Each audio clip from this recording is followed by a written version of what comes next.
Gitin Daf même tête. On commence un nouveau Pérec. Notre Pérec, il traite longuement des halachot qui concernent des néomonotes et surtout comment payer certaines payes que dans certains cas on doit payer, comme par exemple quelqu'un qui doit payer une ktuva, quelqu'un qui a endommagé quelqu'un d'autre. Quelles sont les manières dans lesquelles il va payer, et aussi quelqu'un qui a emprunté l'argent et doit rembourser. Et il y a des différentes halachot qui concernent les terrains qui vont être choisis par le Beit Din pour le remboursement. Il y a des différentes halachot. Il y a plusieurs sortes de terrains. Il y a Benoni, Diborit et Idit. On va essayer aujourd'hui de voir la halacha lemaase dans un livre qui s'appelle Pitri Roshen de Rav Yaakov Bloy, dans Perek Dalet. Des halachot qui concernent le remboursement d'un prêt. On préfère rencontrer ces halachot plutôt de ce côté-là, pas quand on a endommagé ou on a été endommagé, ou bien sûr pas pour la ktuva. Un prêt, quelqu'un qui a prêté l'argent à quelqu'un d'autre, c'est quelque chose qu'on peut connaître, qui peut arriver. On préfère toujours être du côté de celui qui prête l'argent. Et donc, il y a certaines halachot qui peuvent nous intéresser aujourd'hui, de notre temps, halakha lemaase, malgré que toutes les halachot de terrain, etc., chez Boud, c'est des halachot un peu compliqués que je ne sais pas combien aujourd'hui on les utilise. J'ai un sentiment que ces halachot ont beaucoup changé de notre temps. Les batélinim d'aujourd'hui, je ne sais pas s'ils rentrent dans les halachot de chez Boud et dans les évaluations des champs, les sortes de champs, zibourit, etc. On va quand même donner pas mal de halachot qui peuvent nous concerner aujourd'hui. Dans le Shulchan Aruch, elles se trouvent, la majorité d'entre elles, dans la partie Choshen Mishpat Siman Kuf Aleph. La halacha la plus de base qui concerne quelqu'un qui a prêté de l'argent, alors on dira qu'a priori, quelqu'un qui a prêté l'argent, il doit rembourser de l'argent. Il ne peut pas dire que la halacha a été tranchée, que je peux rembourser de n'importe quoi. Alors, a priori, je te rembourse des chaises, des tables, de tout objet que ça existe. C'est un remboursement qui existe, mais on ne le fait pas a priori. Quelqu'un qui a emprunté de l'argent, il rembourse de l'argent, et même plus que ça. Quelqu'un qui a emprunté, par exemple, des dollars, on va lui dire de rembourser des dollars et pas des euros ni des shkalim. Il doit rembourser dans la même monnaie qu'il a emprunté. Toute autre monnaie, c'est plus considéré comme de l'argent, c'est considéré déjà comme des pérotes. C'est-à-dire, même l'argent, c'est relatif. Quelqu'un qui paye en dollars alors qu'il a fait un prêt en euros, c'est considéré qu'il a déjà payé des pérotes. Ça a des nafkaminotes à propos de Ilchot Ribit, et ça a des nafkaminotes aussi, en fait, la nafkamina la plus simple, c'est qu'on lui dit que les quatrilas, il paye, c'est vrai que tu payes en liquide, et tu payes en liquide de la même monnaie. Toutes les halachot qui concernent, qu'on dit qu'il peut payer même en soubine, il peut payer même en n'importe quoi, c'est que dans un cas où il n'a pas d'argent.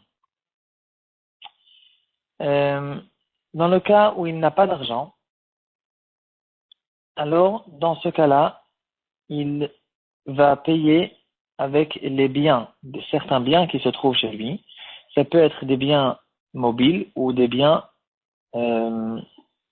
immobiles, comme des terrains, d'immobilier. Et dans ce cas-là, on ne lui demandera pas de tout faire, de vendre lui-même ses biens pour payer d'Avka en argent. C'est dans ce cas-là où il n'a pas d'argent liquide qu'il va payer avec n'importe quoi. Les halachot qui concernent les shi'boud, c'est d'abord le shi'boud se fait que dans un karka.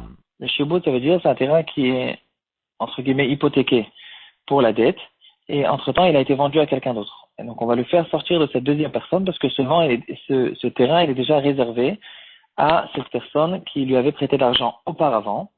Et c'est des halachot spéciales qu'on fait que à propos des karkaot et que dans les bâtés dinim. De notre temps, de manière générale, les bâtés dinim, ils essayent tout le temps de s'arranger de d'autres manières, de faire des psharot, de pas rentrer dans la halacha sec dans les dîners mamonotes.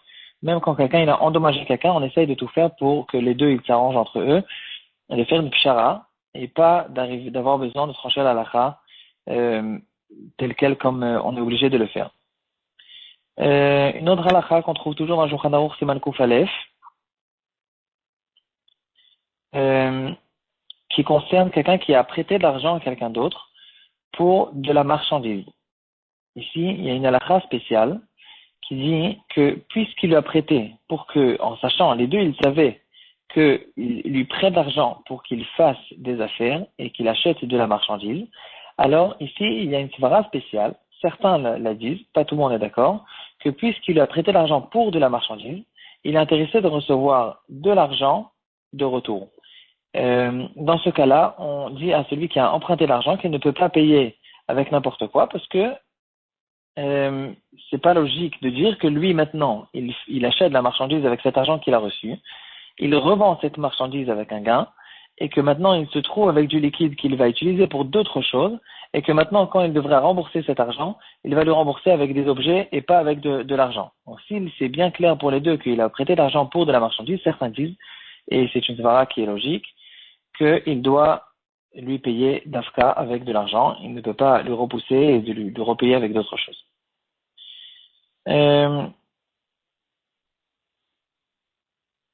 Encore une halakha. Dans le cas où celui qui a prêté l'argent, il est soucieux du paiement qu'on est intéressé de lui donner. Par exemple, le Bedin veut lui donner un terrain ou des métaltélines et il sait qu'il y a des problèmes avec ce terrain, il y a des disputes, il y a des héritiers, il y a toutes sortes d'histoires. En tout cas, il est soucieux et on sait il a raison d'être soucieux. Alors dans ce cas-là, on prendra compte de cette chose-là et celui qui a emprunté de l'argent, le lové, il devra lui-même se fatiguer à vendre ses biens pour lui payer de l'argent. Donc on voit quand même qu'il y a certains cas où on lui dit qu'il doit lui payer d'afka l'argent. On a vu à propos de la marchandise, on a vu ici dans cette dernière halakha, malgré que dans un cas où normalement il n'a pas d'argent, il n'est pas obligé de se fatiguer, il peut lui payer avec d'autres choses.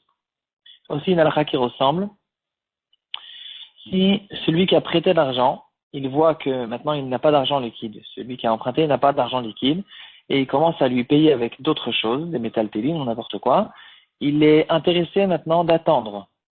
Il dit, tu sais quoi, je préfère attendre et pas recevoir tous tes trucs.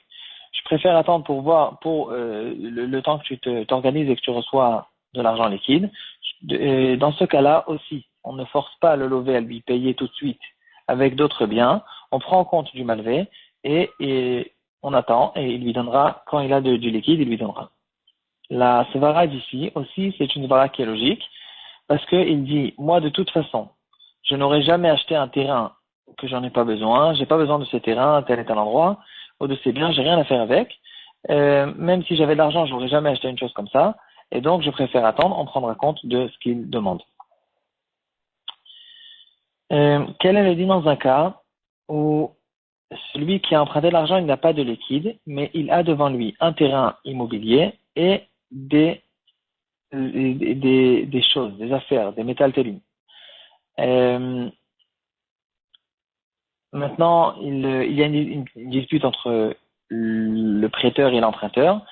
Qu'est-ce qu'il donne? Alors dans ce cas-là, aussi, on écoutera celui qui a prêté l'argent. S'il préfère le terrain, il prend le terrain. S'il préfère les biens, il prendra les biens. Par contre, dans le cas où il n'y a pas de terrain, il n'y a que des métaltélines, alors dans ce cas-là, celui qui a prêté l'argent, il ne peut pas dire moi je veux d'Afka telle et telle chose, je veux le fauteuil et pas la table, je veux le frigo et pas l'armoire. Dans ce cas-là, si de toute façon tout est considéré comme des biens mobiliers, alors il ne peut pas choisir, tout est la même chose. Et dans ce cas-là, c'est le lové qui choisit quoi donner.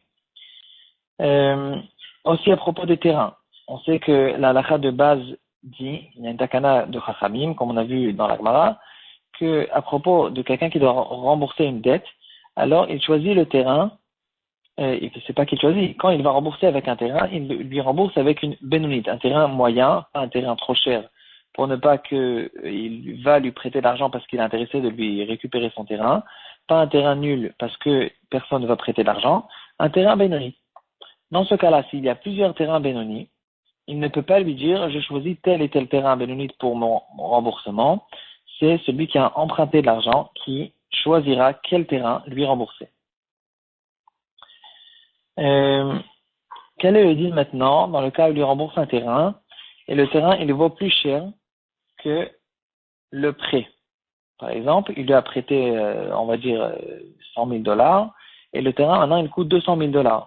Qu'est-ce qu'on fait? Il n'y a pas de possibilité technique de vendre la moitié du terrain. Alors, dans ce cas-là, il y a deux possibilités. Ou bien, s'il est d'accord, celui qui a prêté l'argent, il est d'accord d'être associé maintenant avec celui qui a emprunté l'argent. Le lové et le malvé, ils deviennent associés, et maintenant, le terrain appartient aux deux, et c'est bon. Il a reçu de cette manière-là son remboursement des $100,000. Si par contre, il n'est pas d'accord d'être associé, alors, il peut prendre tout le terrain et lui dire, regarde, je vais vendre le terrain, je te rends tes $100,000, ou bien toi, tu vends le terrain et tu me donnes $100,000 en liquide. Et il peut lui forcer, de cette manière-là, à vendre tout le terrain, malgré que la dette, elle était qu'une dette de $100,000. Euh, une halakha intéressante que les poskim relèvent, ça devait être des halakhot courantes à l'époque. Un juif qui doit de l'argent à un autre juif et il doit d'argent aussi à un goy. Maintenant, il a peur du goy. Il sait que dans quelque temps va arriver le moment où il doit payer l'argent au goy et s'il n'aura pas d'argent pour payer au goy, ce goy va le mettre en prison, il va s'occuper de lui comme un goy s'occupe d'un juif quand le juif lui doit l'argent. Et donc maintenant, il a très peur. Il va maintenant chez celui à qui il doit l'argent maintenant, il doit rembourser, le moment du remboursement est arrivé. Il lui dit, regarde, je ne peux pas te payer parce que je garde cet argent pour le goy que je dois lui payer bientôt. Est-ce que c'est un argument qu'on peut écouter, qu'on reçoit dans le Beit Din? La réponse c'est que non. Il doit maintenant payer de l'argent, il paye maintenant l'argent en juif, et qu'il se débrouille plus tard. Si le goy le met en prison, il y aura une mitzvah de Pidyan Chuvim, toute personne aura la mitzvah spéciale de le délivrer, mais pour l'instant, on ne peut pas jouer, c'est une dette qui existe, qui est là, et on ne peut pas faire tous ces calculs pour garder de l'argent pour le futur. Par contre, s'il a devant nous le lové, il a un terrain et il a de l'argent, et il garde l'argent liquide pour le goy, et il est intéressé à cause de ça de donner le terrain, alors qu'on a vu que quand il a d'argent, il est obligé de payer d'argent. Il ne peut pas lui donner un terrain. Dans ce cas-là, certains des poskim disent qu'on écoute cet argument, et il peut donner au malvé juif le terrain pour pouvoir garder l'argent pour le goy.